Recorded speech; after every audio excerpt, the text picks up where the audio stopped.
Olá, tudo bem? Olha, o Planeta Brasil Sustentável tem a honra e o privilégio de receber hoje o fotógrafo Zig Koch, um dos mais respeitados do Brasil, que nos honra com a sua presença hoje. Como de praxe, o Planeta Brasil Sustentável vai fazer uma pequena leitura da extensa biografia do Zig e depois a gente vai começar a conversar com ele num bate-papo legal sobre as obras que o Zig produziu, as mais recentes, meio ambiente e natureza. Vamos lá? Zig, obrigado por ter vindo, uma honra te receber aqui sempre, obrigado, prazer enorme te receber aqui. Vamos lá então. Aurélio. Deixa eu já ler um pouquinho. Olha, o Zig é arquiteto por formação, fotógrafo, ambientalista e palestrante. Entre outras realizações, o Zig é dono de um acervo com mais de 350 mil fotografias e imagens de diversos assuntos relacionados aí ao Brasil. Ele atua junto a organizações não governamentais ligadas ao meio ambiente como a SOS Mata Atlântica, Biodiversitas, SPVS, Fundação O Boticário de Proteção à Natureza, Ecotrópica e Biodiversitas. Colabora com a TNC, de Nature Conservancy, e WWF, uma ONG internacional respeitadíssima também. Em 93, o Zig participou como fotógrafo da Cartilha de Educação Ambiental sobre Animais em Extinção, produzida pela Taronga Zoo em Sydney, na Austrália. Suas fotografias fazem parte do acervo permanente do MASP e através da coleção Pirelli de fotografia, na sua edição 17 em 2009, aliás. Zig, obrigado por ter vindo aqui. Eu já queria começar, Zig, perguntando sobre a parceria que você fez com a Maria Celeste e também com o Fábio Ávila para lançar essa obra incrível que eu já conheço, que é o Paisagem Paranaense, que cultura e natureza. Zig, a proposta do livro é ser mais uma obra descritiva das riquezas naturais do Estado ou de denúncia da degradação da natureza? O que você está propondo com esse livro, Zig? Bem, antes de mais nada, agradeço o convite, né, Aurélio? Obrigado. E é um prazer estar participando aqui do programa. Esse livro ele foi idealizado pelo Fábio, né, que a gente se conhece já há muito tempo, editor que acabou se transformando em editor independente. Então ele está com parcerias pelo Brasil e no Paraná eu sou parceiro dele em alguns projetos, entre eles esse aqui. Então Paisagem Paranaense é um livro que ele foi 100% distribuído, parte dele foi feito com recurso via lei de incentivo, né? Com várias empresas patrocinadoras, como a Sanepar, a Copel, a Compagás, a Grasp, Bernec, Potencial Petróleo, e algumas empresas que compraram tiragens, né? Que é a Fecomércio, Klabin e a Ecosistemas, né? Uma empresa dedicada a justamente fazer levantamentos nessa área ambiental. Então, o livro que toda a tiragem patrocinada via lei foi doada para as escolas, foram 1.600 exemplares doados para as escolas, e as escolas que fazem parte do mosaico de municípios, são 54 ao todo, que tem parques nacionais e estaduais. 54 do Paraná, Zig? Do Paraná. Então, esse livro é só Paraná. Por que foram doados esses livros? Primeiro, porque a gente acredita que ele pode ser um belo instrumento para mudança de comportamento das pessoas junto à questão ambiental, né? Principalmente jovens. Principalmente jovens. E foi gravado na Secretaria de Educação um vídeo com os 3 autores, que eu, a Maria Celeste e o Fábio, explicando, cada um dentro da sua área, como ler o livro né, para alunos. E os alunos também entenderem como funciona o livro.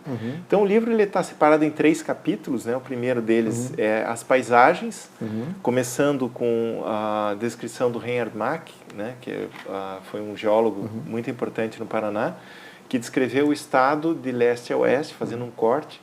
Então, começa com planície litorânea, Serra do Mar, primeiro, segundo e terceiro Planalto, passando por vários outros biomas, né, ou paisagens.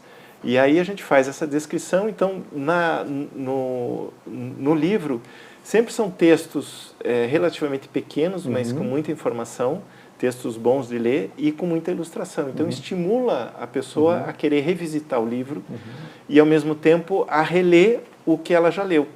Porque, nossa, que linda essa foto da garça, daí ela vai ver o que tem relacionado com ela no livro. Para entender. Habitar um bioma em que o animal, a planta, está inserido. Exatamente. Legal, Zig. E é aí, uma obra educativa, na verdade, né, Zig? Totalmente educativa. Aí, a segunda parte do livro, ele começa com essa fotografia aqui, que é bastante emblemática, né? Esse aqui é o Parque das Perobas, no interior do Paraná, e que ele é cortado por uma estrada. De um lado não sobrou uma árvore, né? E do outro lado foi preservado um remanescente relativamente pequeno em relação ao que tinha, né? E aí começam os parques, primeiro explicando a necessidade da criação dos parques. Essa gravura aqui ela é muito importante porque mostra em 100 anos a degradação que o Estado teve, né? Então, o Paraná ele tinha 85% de floresta e 15% de campos nativos, né? Campos naturais que tem uma biodiversidade riquíssima também. Dos campos resta em torno de 1% e das florestas em torno de 5 a 7%, né? Depende quem faz a estatística, né? Degradação bem agressiva, né, Muito. Zig? E isso, eu cito como exemplo meu pai, que era piloto, e ele voava na época, no início da carreira dele, década de 50, por aí, ele voava principalmente para Foz, Guarapuava e Londrina, que era o que tinha, né? Eventualmente Paranaguá. Que tinha aeroportos. Que tinha aeroporto, o resto do estado praticamente não tinha nada na época. Se desse pane no avião, era monomotor, né? E não fosse numa dessas áreas de campos naturais, que eram 4 áreas que tinha, né? Que eram os campos de Palmas, Guarapuava, Campos Gerais e Curitiba, ele ia pousar em cima de árvore e não ia chegar nunca no chão. Indo para Foz era araucária, mar de araucária, indo para Londrina era essa floresta maravilhosa que está representada no Parque Nacional do Iguaçu. Então hoje você nem sabe onde estavam essas áreas, né? Hoje é setor agrícola e pasto, basicamente. Mais agrícola. Mais agrícola. Pouco pasto, foi transformado praticamente tudo em agrícola, né? Então cada parque tem a descrição aí com textos maiores, né, dos parques. Tem são ao todo 50, agora me falhou a memória, são 40, se não me engano, 43 parques, entre estaduais e nacionais, né? E a última parte, que é com desenhos aqui da Birgit Tummler, é a parte cultural, que tem dentro desses 54 municípios, uma pincelada na área cultural, justamente para tentar fazer essa ligação entre a cultura e a questão de preservação. Porque a gente já passou da época de achar que da cerca para lá eu faço o que eu quero e da cerca para cá ninguém mexe. Está tudo interligado. Tudo absolutamente interligado. Hoje a gente tem, a ciência já provou, inclusive o próprio agricultor mais consciente sabe que ele tem que preservar, porque senão ele não vai ter água, não vai ter os elementos que vão controlar as pragas. Então está tudo interligado, né? E nem comercializar o produto, né, Zig? O mercado externo está cada vez mais exigente. Exatamente. Então, de fato, ele precisa ter adequação a essas regras para poder vender a sua mercadoria. Zig, aproveitando essa deixa da obra que fala sobre educação, que você discute educação ambiental, eu queria abordar outro aspecto, a questão das vivências fotográficas, que é uma experiência que você desenvolve, uma imersão das pessoas nesse ambiente. Me fala um pouquinho dessa experiência, do que ela pode trazer em termos de riqueza, de consciência ambiental para as pessoas. Né? Bem, as vivências fotográficas surgiram eu dou curso de fotografia já há muitos anos, né? Desde até antes de me formar, né? Já faz um tempo, antes de formar como arquiteto. Então, eu comecei dando aulas de laboratório, na época que era laboratório preto e branco e tal. E aí dei aula para algumas faculdades, universidades, em cursos de pós-graduação, focado justamente em fotografia de meio ambiente.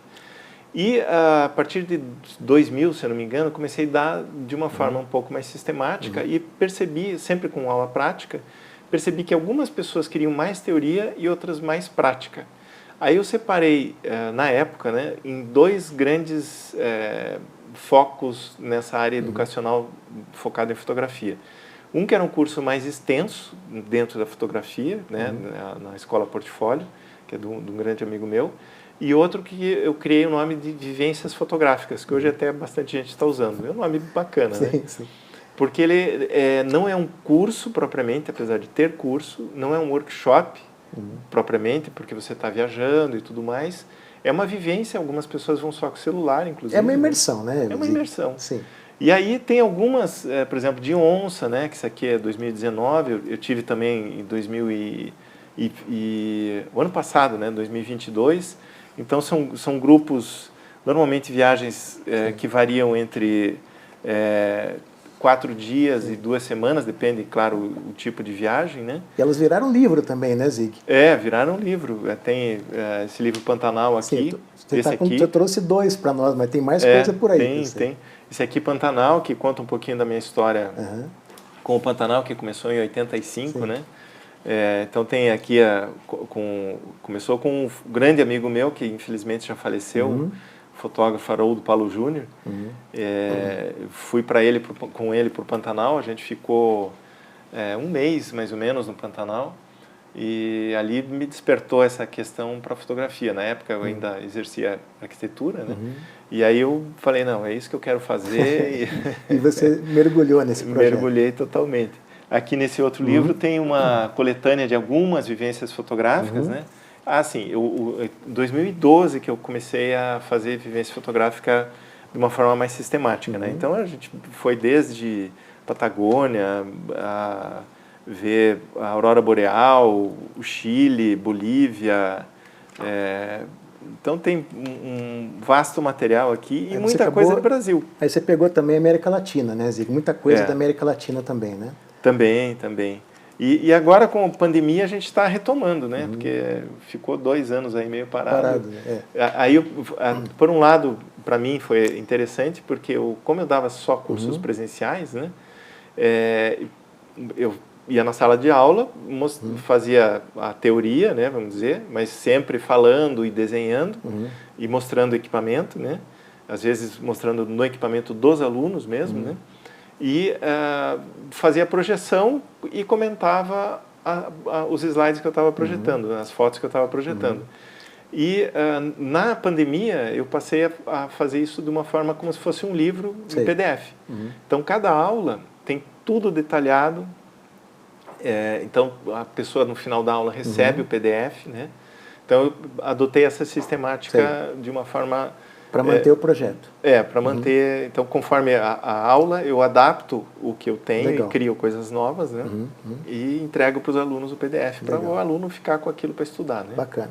Zig, vamos falar um pouquinho da degradação ambiental, né? Zig, eu queria ler um número para você, que eu levantei, que acho que é importante.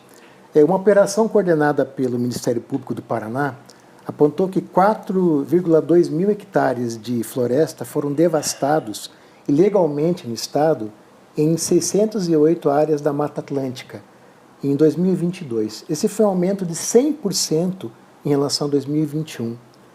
Aí eu te pergunto, Zig, qual é o tamanho do problema da destruição ambiental no estado do Paraná? Ele é bem grande, né? Porque o estado, a partir da década de 60, foi uma destruição muito rápida. Por que, Zig? Basicamente para a agricultura, né? Grande agricultura. Cafeeira exportação. na época, né? Sempre exportação. Então foi feito, inclusive, a ferrovia que a gente tem era para exportar madeira e erva mate na época, né? Depois ela foi usada para café, tanto é que tem a rodovia, né? A rodovia do café, que não exporta mais café, mas ficou o nome, né? Então o Brasil sempre focou em exportação. Então o que a gente exporta na verdade? Água e sol. Sim. E solo. Porque quem compra de nós não tem solo, não tem água e não tem sol. Então a Europa, os Estados Unidos, a mesma China. Então o que a gente está fazendo? A gente está exportando essa água, esse solo e esse sol.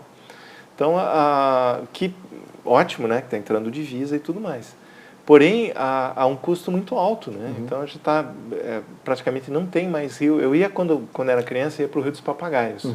Era uma delícia, se ficava naquela, não sei se alguém já foi lá para o Rio dos Papagaios, mas era campo que encostava, chegava no rio, os campos maravilhosos, assim, com capões de araucária, e o rio, uma água super cristalina, você podia tomar aquela água em qualquer lugar que você fosse, tinha umas minas d'água que saíam do meio da rocha, assim, era uma coisa geladinha a água. Aí eu fui há uns anos atrás, hoje o rio está uma lama, assim, nojenta, e você vê a agricultura vamos dizer, a pessoa começou aqui, no ano seguinte teve que subir por causa da erosão, no outro ano teve que subir, porque já não começou lá em cima, né? Então, uma coisa assim, a pessoa vai perder solo, vai perder dinheiro, vai perder tempo. Zig, e não é diferente do que acontece em todos os grandes rios, né? O Rio Iguaçu mesmo, né, Zig? Zig, fora a questão da devastação, da destruição dos biomas, tem o problema dos defensivos agrícolas, né? Que acho que são usados em larga escala. Além disso, também é um problema que está, Zig, destruindo o ambiente, sobretudo a fauna dos rios.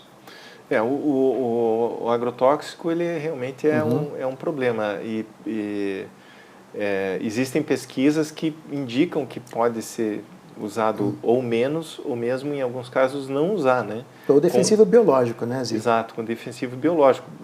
Vai ter talvez um pouco de quebra de safra e tudo mais, mas em compensação você vai ter um produto muito mais saudável, né? E não vai poluir. Eu não sou, não estou nessa área agrícola, então não consigo falar com propriedade. Mas eu leio que existem pesquisas e é possível, em alguma escala, você fazer isso. Na Europa, inclusive, eles estão usando, no meio de plantações, plantação com espécies justamente que produzem os defensivos naturais e, ao mesmo tempo, atraem as pragas para essa área. Controle biológico. É um controle biológico, mas com plantas, né? Então, é uma pesquisa que poderia ser feita no Brasil. Claro que são espécies diferentes, clima diferente, solo diferente, mas se não fizer pesquisa, nunca vai começar, né? Sim. O Zig, você vê concretamente, você que conhece todos esses biomas, os efeitos do aquecimento global no Paraná, por exemplo, como acontece na Amazônia, né, que está cada vez tendo uma alteração de regime de chuva, aquela coisa, e pode virar uma savana em poucas décadas. Você também sente que, além dessa degradação provocada por expansão da fronteira agrícola, você tem um cenário de alteração do regime de chuvas, da ordem climática, em função dessa questão do aquecimento global, que você percebe isso nessa degradação ao longo das últimas décadas? Você acompanha de perto esse processo? Isso é visível para todo mundo, né? Eu lembro que inverno eu saía para quebrar geada, né? Então a gente acordava de madrugada para pisar em cima da geada, para escutar o creque-creque da geada. E não faz muito tempo, né, Zico? Não faz, eu não sou tão velho assim. Né? E hoje praticamente você não tem geada. Aí você está num período agora que já era para estar começando a esfriar, está um calor. Você não tinha um calor tão longo e intenso, né, Zico? Intenso, uma coisa. Em alguns casos você vê o Acre está com chuvas muito acima do normal. E uma coisa super preocupante, a Amazônia já está tendo lobo-guará. Lobo-guará, ele é exclusivo do cerrado. Então a Amazônia é uma floresta que tem cerrado no meio. Eu cheguei a visitar cerrados na Amazônia também. A própria Roraima tem a parte de uma espécie de uma savana que é diferente. As espécies são diferentes, né? É como os campos naturais daqui e os campos naturais do Rio Grande do Sul. Eles são espécies diferentes, né? São campos, se olhando, o leigo olha, é campo, mas são campos muito diferentes em função de clima, solo, uma série de fatores. E ele não tem predador, o lobo-guará? Não, o problema é que não era para ter lobo-guará lá. O fato de não ter predador até talvez tenha, mas não era para ter lobo-guará. Então significa que está realmente savanizando. Ele tá, ou seja, ampliando a área de... Por exemplo, curucaca, que é uma ave que era típica de campo, está em Curitiba, na frente da minha casa. Já foi eu moro em casa, né? Já foi avistada no Jardim Curucaca. Entendi. Então é uma ave que não era para ter aqui, né? É um desequilíbrio, né? Dos biomas que eles costumavam frequentar e estão expandindo essa tem vários estudos que, em termos de biomassa, né? A biomassa humana, vamos dizer, se existisse uma balança e pudesse pesar todo mundo junto, já é maior que todas as espécies, não somadas, né? Mas já é maior que qualquer espécie que exista no planeta. Você pensa, mas o elefante é mais pesado, mas tem pouco. Sim. Então, talvez as formigas, que são levinhas, pesem mais na somatória do que os humanos. Mas a ave, sabe qual que é a maior quantidade de aves que tem no mundo? Galinha. Porque é para abate, consumo. Qual que é a quantidade de mamíferos que tem no mundo? É boi e vaca, né? É para consumo humano. Sim. Aí você vai extinguindo os biomas, né, para colocar justamente animais Sim. e plantas para nos alimentar. Sim, sim. Mas tem que haver um equilíbrio, né? Ô Zig, você costuma dizer que para você criar consciência ambiental precisa ter afeto, né? Esse vínculo com a natureza, assim que a gente interpreta esse teu conceito. Eu queria que você desenvolvesse esse conceito e dissesse como é que você pode reagir a essa onda de degradação. Você falou da questão da expansão da fronteira agrícola, é um lado do problema, digamos, tem um aspecto comercial envolvido, mas a gente pode fazer o quê, Zig? O que o cidadão que está acompanhando o programa agora pode fazer de concreto para ajudar a proteger o meio ambiente ou pelo menos evitar que essa degradação se expanda? Eu acho que em primeiro lugar é ter contato com o meio ambiente, né? Então, você ir a locais naturais muda a cabeça das pessoas, né? Primeiro, também existem pesquisas nesse sentido, né, no Japão e mesmo em Minas Gerais, que as florestas elas reduzem o estresse, né? Inclusive em Minas eles fizeram pesquisas com áreas urbanas, né, com que vamos dizer do mesmo nível de social, que tem vamos dizer mais violência e menos violência. Eles foram ver que tem menos violência, que tem mais árvore. Sim.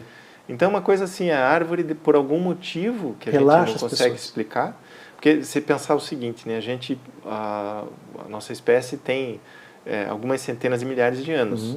E essas centenas de milhares de anos sempre foram em contato com a natureza. Há 10 mil anos atrás, que é nada, né, se pensar, que a gente começou a se distanciar, mas mesmo assim mantinha-se muito próximo. A partir da Segunda Guerra Mundial é que a gente teve uma distância muito grande. Então a gente está num ambiente com ar-condicionado e tal, então a gente esquece que lá fora está calor, ou está frio, ou está chovendo. E você não se importa mais porque você está no conforto teu aqui. É um mundo meio paralelo, né, Zig? Uma bolha que você vive. Né? Exatamente. Então a gente está criando essas bolhas e está se distanciando do meio ambiente. Aí o que acontece? Essa bolha é confortável para o corpo, mas é ruim para a mente. Então, para você ter uma saúde mental boa, você ter contato com a natureza é muito melhor. O Zig, uma questão que você sabe que permeia esse debate sobre a questão da relação com o meio ambiente são as redes sociais, né? Muitos jovens totalmente conectados à rede social, mas não tem essa conexão visceral com o meio ambiente. Você acha que esse conceito de adesão às redes sociais, no nível que está hoje, atrapalha nessa conexão com o meio ambiente, conexão real, não conexão virtual? Você acha que isso tem atrapalhado ou você não vê relação de rede social com esse distanciamento em relação à natureza, por exemplo? Vamos dizer assim, é difícil a gente julgar, né? Porque a gente teve uma formação que não existia rede social na época, né? Então é difícil a gente pensar numa pessoa que já nasceu com rede social, né? Então, no momento, claro que nasceu com a rede, mas já nasceu quando já existia a rede social. Então é difícil a gente fazer essa análise de uma forma mais psicológica, vamos dizer assim. Mas eu acredito que o contato excessivo com rede social, além de prejudicar a vista e tal, ele inclusive tem problemas motores, né? A pessoa ela tem dificuldades motoras que vão surgir justamente por não ter movimentos circulares, não caminhar, vai tender a limitar atividades físicas, né? certos aspectos dessa pessoa na evolução dela. Uma criança, né, que está lá o dia inteiro no celular ou no computador, ela acaba, no futuro, provavelmente, vai ter problemas de cognição. Né? E isso, ao mesmo tempo, leva a imaginar que também vai ter problema de interpretação da natureza, porque para ela a natureza não é nada, porque ela não conhece. Né? Não sensibiliza ela no nível concreto, né, Zig? Então, o dia que ela puder decidir alguma coisa e tiver uma floresta no meio, diz, tira a floresta aí, né? Ô Zig, o que você está criando de livro novo? Eu sei que você tem algumas coisas no prelo aí, em produção. Fala um pouquinho, vou contar um pouco spoiler, né? O que está vindo aí de novo no ar em relação à obra literária, à produção de livro de fotografia? Conta um pouquinho para a gente. Bom, a gente tem vários projetos engatilhados, mas assim, concreto, a gente está trabalhando num projeto que são as unidades de conservação do Paraná. Esse é em consonância com o IAT, né? E provavelmente com outras empresas também no futuro próximo. Né? E é um livro que vai contar um pouco dos biomas brasileiros, paranaenses, e das unidades de conservação geridas pelo IAT, né, que são aproximadamente 70 unidades. O Instituto Ambiental Instituto Ambiental Águas e Terras. Instituto Água e Terra, Isso. que mudou o nome. Mudou o nome. E, então esse é um projeto que dá para divulgar, porque ele já está acontecendo, né? Quando sai a obra, Zig? Até o final do ano, com certeza. Legal. Então esse é um livro que a princípio também vai ser do IAT e das empresas parceiras, mas a gente quer ver se nesse caso consegue fazer uma tiragem também para um público que não vai receber o livro, mas quer adquirir alguma coisa assim. Não é só para escolas, portanto, público em geral, né? A gente pretende distribuir para todas as escolas, né? É um desejo nosso, temos que arranjar patrocínio para isso, né? Tá bom. Ô Zig, a gente está terminando o programa, eu queria só te agradecer, que você desse uma mensagem final a quem está assistindo, para exatamente fixar essa ideia da nossa responsabilidade, que é exatamente o projeto Brasil Sustentável, né, que nós criamos, com a intenção de conscientizar as pessoas sobre o papel que elas podem e devem exercer na preservação do meio ambiente, entre outros temas. Mas, enfim, uma mensagem final tua para a gente terminar o programa, Zig. Bom, eu convido todos, né, a visitarem unidades de conservação, mesmo parques urbanos e tudo mais, porque esse lazer que você tem, ele é insubstituível. Isso pode mudar a sua vida, como de fato já mudou a vida de algumas pessoas que eu sei, né, em função de participarem de vivências fotográficas comigo, né? Então, realmente é um indutor de mudança para melhor da sua vida. Então, visite parques de uma forma consciente. É melhor a floresta em pé do que a floresta derrubada, né, Zig? Essa é a verdade. Com certeza. Zig Koch, obrigado, uma honra te receber aqui, um prazer. Pessoal, obrigado e até a próxima semana.